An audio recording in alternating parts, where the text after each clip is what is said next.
Hello everyone. Today I wanted to share with you a chapter from the Hermetica, The Lost Wisdom of the Pharaohs by Tim Freak and Peter Gandy. Now this chapter, how they have it laid out, they give you the explanation, and then they give you Hermes or Thoth, they give you his poetic rendition of it from his original writings. And I don't know how many times I've read this, but every time I read it, I am moved. I am moved in wonderment at how it all happens. I will link the book below in the description, as well as Tim Freak's website, as well as his YouTube channel, because he is awesome. He truly is. And so let me get us there to that chapter. The being of Atum. That's how I say it, but I think it might be semantics. Atum. I'm sure it'll all make sense.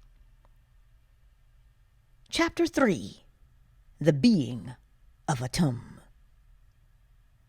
In this chapter, Hermes attempts to describe God, Atum. Although God cannot be defined with words, Hermes gives some clues for us to contemplate. God is oneness. Everything is a part of one supreme being, like the number 1, which is the source of all subsequent numbers. God is the source of all. Yet, just as when the number 1 is divided or multiplied by itself, it remains 1, so God constantly remains the oneness. Because he unites everything, his nature is paradoxical. He is the creator who creates himself. He is always hidden from us, yet he is also the world around us. He has no particular name because all names refer to him. God is the supreme mind. He is everywhere and always. The human mind is an image of the supreme mind. Through the power of the imagination, it can roam the universe and be like God in all times and all places. Hermes tells us that if we truly understood the extraordinary power of the human mind, we would then know the nature of God. Everything exists as an idea within the mind of God. He creates all things in the same way that our own minds create thoughts. Just as the nature of mind is to think, so the nature of God is to create. This is not something he did at the beginning of time. He is doing it continuously. God is constantly creating creation and will never stop. God is both the material objects around us and the immaterial thoughts in our minds. The world we see and sense is an illusion, however, compared to the great ideas which only exist in the mind. Above all are the ideas of goodness and beauty. These qualities belong to God alone.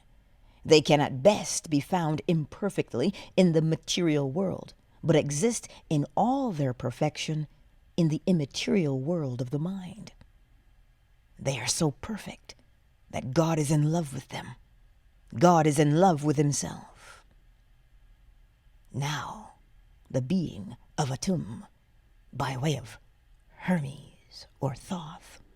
Give me your whole awareness and concentrate your thoughts, for knowledge of Atum's being requires deep insight, which comes only as a gift of grace. It is like a plunging torrent of water whose swiftness outstrips any man who strives to follow it, leaving behind not only the hearer, but even the teacher himself. To conceive of Atum is difficult. To define him is impossible. The imperfect and impermanent cannot easily apprehend the eternally perfected. Atum is whole and constant. In himself, he is motionless, yet he is self-moving. He is immaculate, incorruptible, and everlasting. He is the supreme absolute reality. He is filled with ideas which are imperceptible to the senses, and with all-embracing knowledge. Atum is primal mind. He is too great to be called by the name Atum. He is hidden, yet obvious everywhere. His being is known through thought alone, yet we see his form before our eyes. He is bodiless, yet embodied in everything. There's nothing which he is not. He has no name, because all names are his name.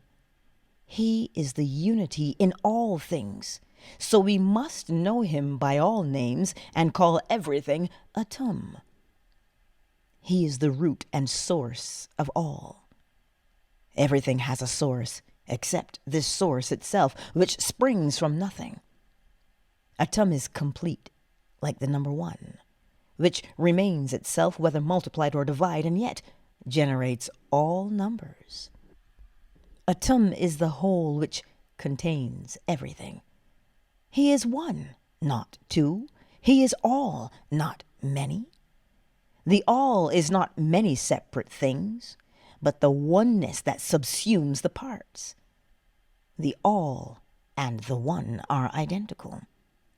You think that things are many when you view them as separate, but when you see they all hang on the one and flow from the one, you will realize they are united, linked together, and connected by a chain of being from the highest to the lowest, all subject to the will of Atum.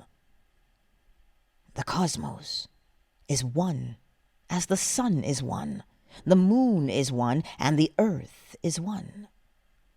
Do you think there are many gods? Well, that's absurd. God is one. Atum alone is the creator of all that is immortal and all that is mutable. If that seems incredible, just consider yourself.